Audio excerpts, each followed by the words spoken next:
biologist. I would love to write a science paper and work in physics, and it doesn't mean that I can't do any of these things. But in having to temper patience and whatnot, why not use the time to also recognize greatness where I see it? Hey everyone, welcome back to my channel.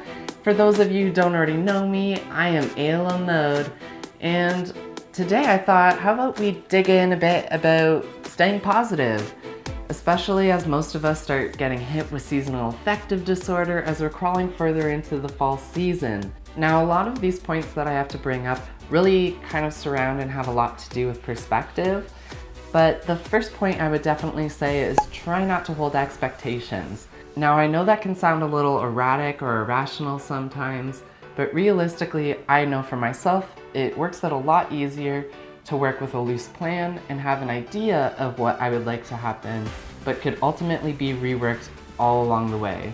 Now, for point number 2, I would definitely say, try not to judge other people, because something we often have a difficult time keeping in mind these days or recognizing is that in this age of social media, most people have become marketing gurus and know how to advertise that positive side of their life. It can be very easy to try and judge or guesstimate as to what's going on, but realistically, we don't know what struggles or privileges they might be dealing with off camera. So for point number 3, I would definitely say, try not to compare yourself to others. This can definitely be a very difficult one, but it's a very negative mindset that I feel, for me anyways, creates a lot of, negative views and perspectives, not just on myself, but of others.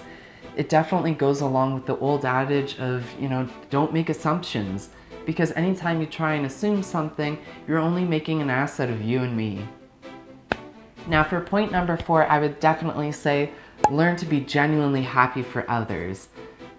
I know in my life, I would love to accomplish so many things. I would love to be an actress, a musician, an artist. I would love to travel the world. I would love to, write notes on science paper about physics. But realistically, a lot of these things can be very difficult to accomplish in one life. It doesn't mean that I shouldn't push or strive to accomplish any of these, but that I should stop and be proud of people who are accomplishing things that I wish that I could for myself. If I'm amazed that someone has progressed humanity in one way or another, I should stop, take that moment, and really be proud for them, be happy for them. Even for friends who, maybe they got a house. Honestly, I am so proud and happy for you because I'm probably going to be renting for the rest of my life. That's just how I see it. That being said, I am so happy for you that you were able to do that for yourself. I know what an accomplishment that would feel like for me, and I can only imagine how great it feels for you. So try and take a moment to step outside of yourself or any jealousy you have. Don't act passive aggressively, and actually take the moment to recognize what they must have gone through to accomplish that achievement. Be happy for them, be proud of them.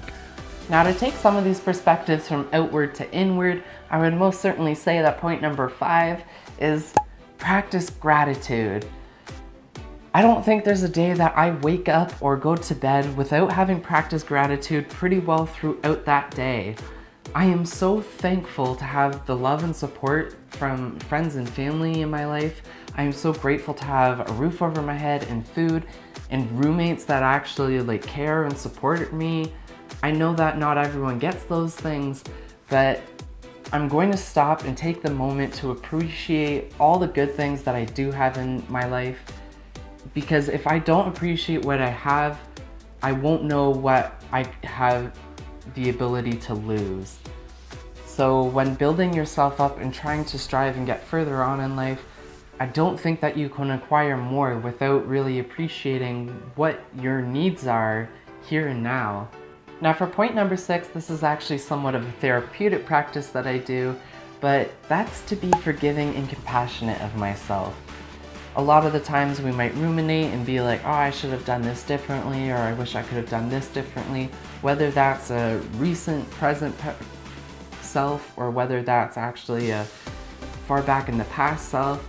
but realistically, try and go back and revisit all those points that are really eating you up and forgive yourself for maybe having a perspective or handling a situation the way you did, and be compassionate in that, you know, maybe sometimes some things happen to us that we really couldn't help. I know for myself, I went through a lot of childhood traumas that I really just did not deserve. That being said, you know, I now know that, you know, it all worked out for the best and that I would make it there. And if you're not there, know that things will get better.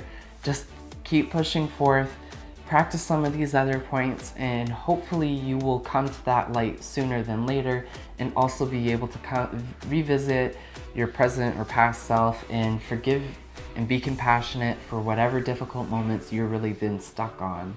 And my last point today definitely is very in line with my whole transition and journey, and that is to be honest and authentic. And I know that that can actually be a very difficult point for, you know, many people to do, depending on where they live or what kind of you know, surroundings that they have. But realistically, be as open and honest and compassionate as you can for yourself. I know that I was constantly being eaten up with anxieties because I was afraid of people finding out who I truly was. And now that I am who I am and everyone can see it, I have nothing to hide. I have no reason to worry for anyone discovering something about me, because it's pretty well all out there for everyone to know. Well, that's just a quick breakdown on a number of points that I use to stay positive. I know that they won't work for everyone, but at the very least, I hope that they can help create insights onto how to better harbor positivity in your own life and combat winter blues. Until next time though, remember to keep your pencil sharp and your mind sharper. Ciao!